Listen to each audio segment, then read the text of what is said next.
কয়বার ওয়াদা করে আসছেন সরাবেন? কয়বার ওয়াদা করছেন? কয়বার আসে কেন? এবার আপনি সরবেন। যে মেয়ে দেখলো যে মানে কোথায় আসলাম, যেটা আর হতে চলতে দেওয়া যায় না। মধুর ক্যান্টিন মধু ছড়াবে, এখানে বিষ ছড়াবে না।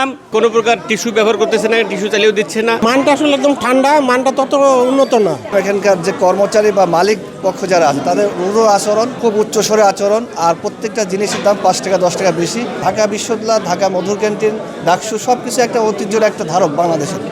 সেই জায়গাটা যদি এত একটা নিচু মানের হয়, এটা সবার জন্য খুব কষ্টকর। খাবারের পছন্দ ভিন্ন হলেও মজার বেলায় সবাই এক। এখানকার বার্গার নিছি, বার্গারের আপনার মেনু রেট হলো 40 টাকা, তো আমার কাছে কিছু 50 টাকা নিছে। আমি জিজ্ঞেস করলাম যেন 50 টাকা কেন, সে বললো আজকে রেট বেশি। আমি বললাম আজকে রেট বেশি, ওইটাও আগের রেট। সে ওই দামে সে বিক্রি করতেছে এবং সবাইকে হরামাশা দাম বাড়ায় বাড়াই সে নিচ্ছে, কোনো খুচরা পয়সাও দিচ্ছে না, আর ওই দিচ্ছে না, রাউন্ড ফিগারে রাখতেছে সব কিছু। মানটা আসলে একদম ঠান্ডা, মানটা তত উন্নত না। পরিষ্কার পরিচ্ছন্নতা দেখা যাচ্ছে নোংরা, আর কোনো টিস্যু ব্যবহার করে দিচ্ছে না, কোনো সস নাই, এরকম একটা পরিস্থিতি আর কি। এখানে বার্গারের দাম লেখা আছে 40 টাকা, কিন্তু আমার কাছে নেওয়া হচ্ছে 50 টাকা। আমি তাকে জিজ্ঞেস করলাম 50 টাকা কেন নিচ্ছেন? উনি বলতেছে এটা গতকালের মেনু, আজকে 50 টাকাই হয়েছে। তো 50 টাকা কেন? এটা মেনুতে আপনার দাম চেঞ্জ করতে পারতেন। বললেন না, এটা 50 টাকাই, ওটা 40 টাকা আছে, এখানে 50 টাকা দিতে হবে। পরে তার কাছে 50 টাকা দিয়ে নিয়ে খাইছি। কিন্তু মানের দিক থেকে যেটা হওয়ার কথা হট, অথচ সেটা ঠান্ডা, এবং কোনো প্রকার টিস্যু ব্যবহার করতেছে না, টিস্যু চালিয়েও দিচ্ছে না। ওখানে সস্ত নাই, তারপরেও আনুষঙ্গিক সব কিছু এলোমেলো, একটু নোংরা, ব্যবহারটা ভালো না। ওই যে লোকটা আছে, প্রধান লোকটা, উনি ঝাড়ি মেরে কথা বলে, এবং ওনার ব্যবহারটা খুবই রুক্ষ ব্যবহার, একেবারেই রুক্ষ। মধুর ক্যান্টিনে সবসময় অহংকার করার একটা জায়গা আছে, কিন্তু আমি আজকে গত 3 সপ্তাহ ধরে আসতেছি গার্জিয়ান হিসাবে। আমার মেয়ে এখানে বিভিন্ন ভর্তি পরীক্ষা দিচ্ছে। আমি দেখলাম এখানকার যে কর্মচারী বা মালিক পক্ষ যারা আছে তাদের রূঢ় আচরণ, খুব উচ্চস্বরে আচরণ, আর প্রত্যেকটা জিনিসের দাম 5 টাকা 10 টাকা বেশি। কথা বলার সুযোগে না, বলার আগে তারা একটা হুঙ্কার দিয়ে ওঠে। এটা খুব লজ্জাস্কর এটা আমরা আশা করি নাই। আমরা বাড়ি থেকে আসছি গেস্ট, এবং ঢাকা ইউনিভার্সিটি তারা নানাবিধ অহংকার নিয়ে ঢাকা ইউনিভার্সিটি আজকেও আছে।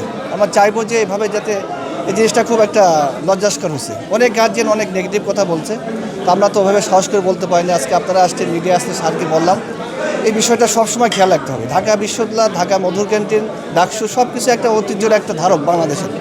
সেই জায়গাটা যদি এত একটা নিচু মানের হয়, এটা সবার জন্য খুব কষ্টকর। সারা বাংলাদেশে আজকে 20,000 স্টুডেন্ট এবং তাদের গার্জিয়ান এখানে আছে। এই সময় সকালে আরও 20,000 হয়তো ছিল। প্রত্যেকটা গার্জিয়ান কি বার্তা নিয়ে গেল এখন আপনারা বোঝেন।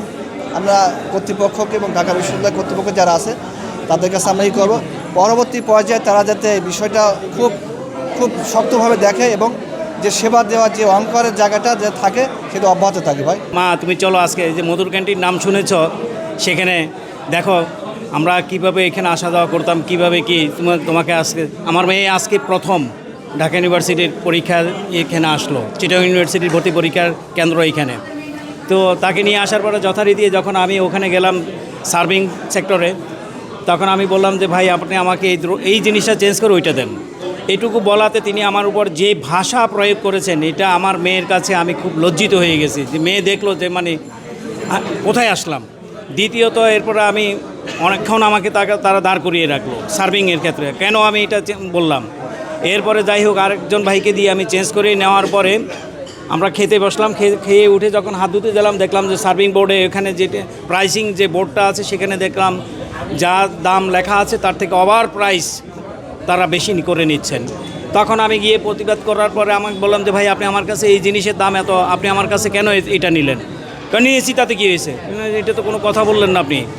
আপনার তো এখানে তো আমি তো টাকা দিয়ে খাচ্ছি, আপনাকে তো আমি এমনি তো খাচ্ছি না, আপনি আমাকে কেন এটা? এক পর্যায়ে তুচ্ছতা ছিল করে ভাষায় কথা ব্যবহার। তখন আমি প্রতিবাদ করলাম যে 2026 সালের এই ফ্যাসিস্ট আমল কি এখনও রয়ে গেল? বিষয়টা এরকম কেন হলো? তখন ফার্স্ট প্রতিবাদটা আমি করি, যেটা আর হতে চলতে দেওয়া যায় না।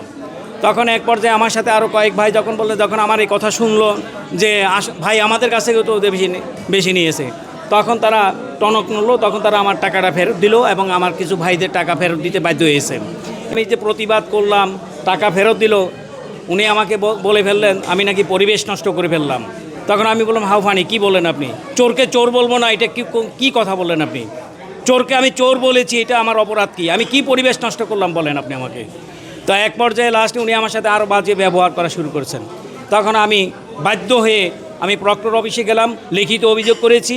তখন তার প্রেক্ষাপটে স্যাররা আসছেন এবং যা পরবর্তীতে আপনারা প্রক্টর স্যাররা সহ টিচার যারা আছেন তাদের সম্মুখে আপনারা তো ছিলেন, দেখলেন।